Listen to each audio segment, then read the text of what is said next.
ay hindi na bahagi ng natural na daloy ng buhay. At marami sa mga tulad nating members ng renewal groups and charismatic communities, hindi alam kung paano ipamamana ang pananampalataya sa ating mga anak. May mga anak ng CFC FFL naging born again na. O sumapi na sa ibang relihiyon. O kaya, niwala ng relihiyon at all. At wala tayong magawa kundi umiyak sa Diyos. Kung minsan ngayon, hindi na natin iniiyakan eh. Indeed, today we find the people of Europe having a deep and abiding love, no longer for God, but for themselves. The tentacles of what is called secularism and other postmodernist philosophies gripping this great continent tighten their hold on the lives of the people and on the very life of the world. Sa Pilipinas, ayon sa isang survey, 86% daw ng mga Katoliko ay gumagamit ng contraceptives. Hindi ko lang alam sa Europe. Ang magandang tanong, ilang porsyento kaya ng mga CFC, FFL ang gumagamit ng contraceptives?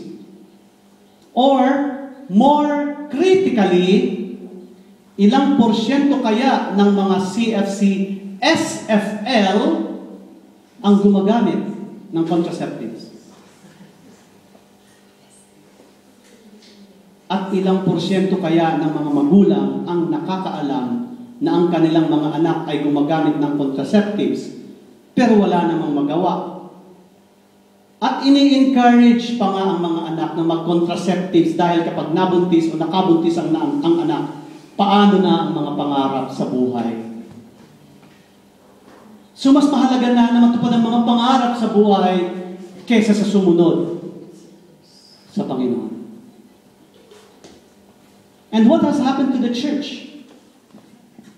In the same way that the Israelites have turned against Moses and all the other prophets, people today have not only defied the teachings of the church, they have also attacked and severely reduced the moral ascendancy and pastoral authority of church hierarchy.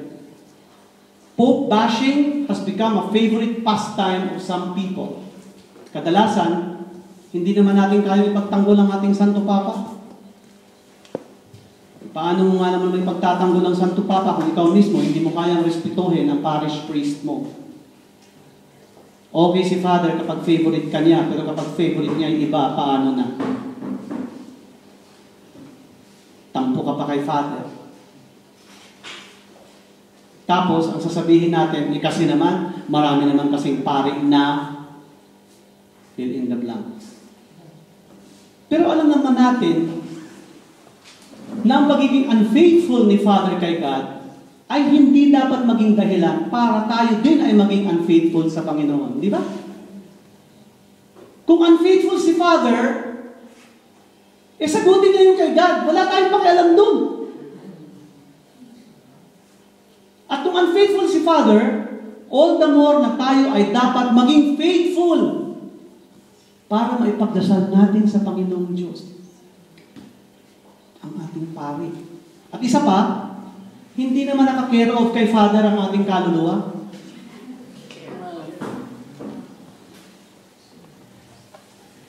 The Israelites no longer obeyed God. Worse, they wanted God to obey them. Sige na, Lord. Parang tayo, di ba? Sige na, Lord. Sige na, Lord. Pangaluluin mo na ako sa loto. Sige na. Sige na, Lord. Mahal na mahal na mahal na mahal ko itong babae na ito, Lord. Gumawa ka ng paraan, Lord, para mamatay na yung mister niya. How can that be, no? How can we even pray for something that we know is against God's will? Ano yun? Masusundin pa tayo ni God at susuwayin niya yung sarili niyang utos?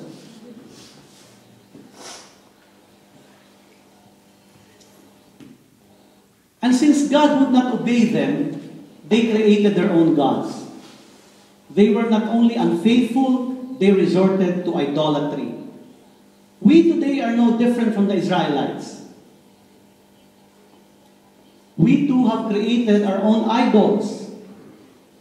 Well, unang-una, pinaka-obvious, ang mga idols natin ngayon, they are in the world of movies, music, television, sports, business, fashion, politics, royalty, and many more.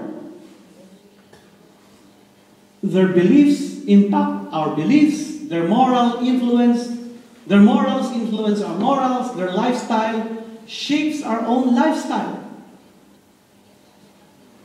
When Lady Gaga desecrated the crucifix by using it to pleasure herself in a music video, her fans went wild.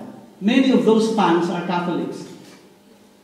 At marami rin sa ating mga anak, idol si Lady Gaga.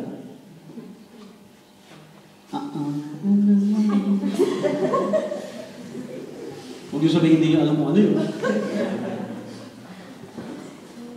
When Prince Harry's nude photos went trending on the internet, wala namang nagreklamo eh. Tuntua nga sila sa kasisilip, may magnifying glass pa, di ba? Tinitingnan kung ano yung meron doon, di ba? Yung pinaka-latest ngayon, di ba? Si Kate Middleton naman, di ba? Nahulihan na labas yung mga hindi dapat nakalabas. At yung mga taong ito, itong mga idols natin sa ngayon, they hardly cared about the impact that such behavior have on society, especially on the kids. Our work is also our idol, especially in the context of our work taking more of our time than our obligation to our parish and our service in CFC, FFL. Kung wala kang trabaho, dasal ka ng dasal kay God para magkatrabaho. Kung magkatrabaho ka naman, nilingot mo si God. How can you ever justify that? Tapos pag nawala ulit yung trabaho, lapit ka naman kay Lord. Lord, nawala ulit yung trabaho ko, Lord.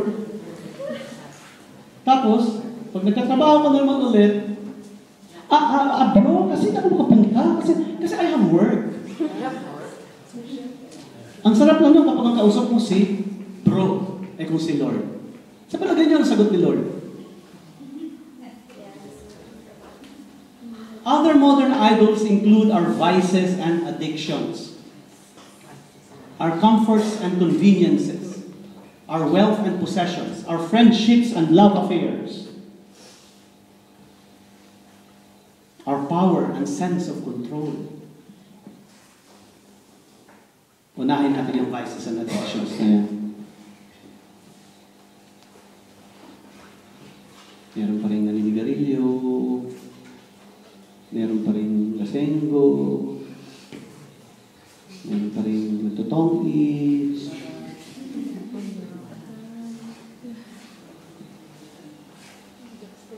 Anything that defiles the temple of the Holy Spirit, which is our bodies, they are sinful. Yung our sense of power, our sense of control, hindi naman yan ang dapat na maging leader. Dapat tingnan mo, ganito, ganyan, ganito, ganyan. In our community,